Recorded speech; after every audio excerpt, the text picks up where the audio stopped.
ఎడారిలో సెలయర్లు ఏప్రిల్ 12వ తారీఖు.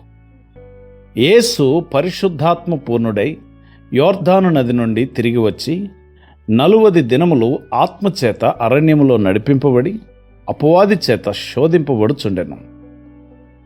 లూకా సువార్త 4వ అధ్యాయము 1-2 వచనాలు.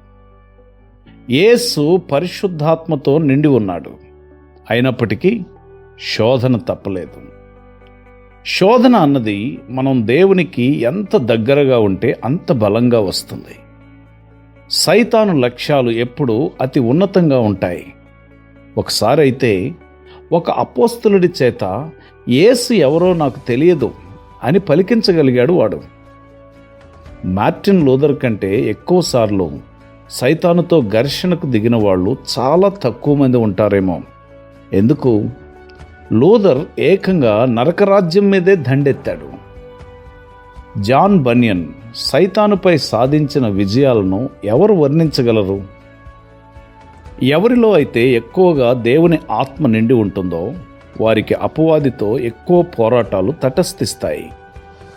దేవుడు అందుకు సమ్మతిస్తాడు. ఎందుకంటే తుఫానులు వృక్షాలకు ఎలా మేలు చేస్తాయో శోధనలు మన ఆత్మీయ జీవితాలకు అలా మేలు చేస్తాయి. వేరు లోతుగా తన్నడానికి సహాయపడతాయి ఈ తుఫానులు. పింగాణిని కాల్చడం వల్ల ఆ పాత్ర సౌష్ఠవం శాశ్వతం అవుతుంది కదా.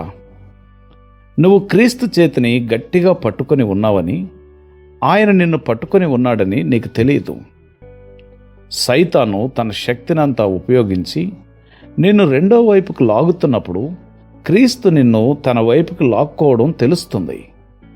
అసాధారణమైన కష్టాలు వస్తే అవి మనం చేసిన అసాధారణమైన పాపాలకు ప్రతిఫలం అని భావించకూడదు. కొన్నిసార్లు అవి అసాధారణమైన కృపకు ప్రతిరూపాలే. తన ఆభరణాలను మెరుగుపెట్టడానికి దేవుని దగ్గర పదునుగల పరికరాలు చాలా ఉన్నాయి. ఆయన ప్రత్యేకంగా ప్రేమించి ఎవరినైతే ఎక్కువ తళతళలాడేలా చేయాలనుకుంటాడో వాళ్లపైనే ఎక్కువగా తన పరికరాలను వాడతాడు. ఇది నా వ్యక్తిగత సాక్ష్యం. దేవుడి కర్మాగారంలోని కొలిమికి, సుత్తులకి, పరికరాలకి నేను రుణపడి ఉన్నాను. అసలు బెత్తం ద్వారా తప్ప నేను నేర్చుకున్నది ఏదైనా ఉందా అని నా అనుమానం.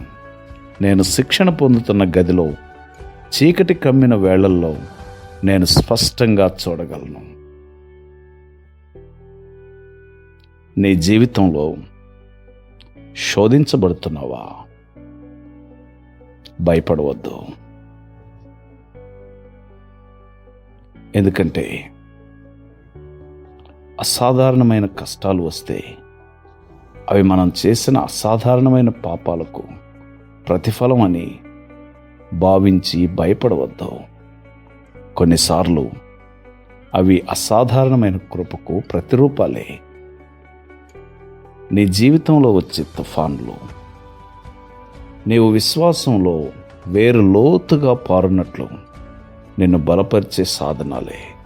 కనుక వాటిని బట్టి దేవుణ్ణి స్తుతించే కృప పరిశుద్ధాత్మ దేవుడు నీకు అనుగ్రహించునుగాక.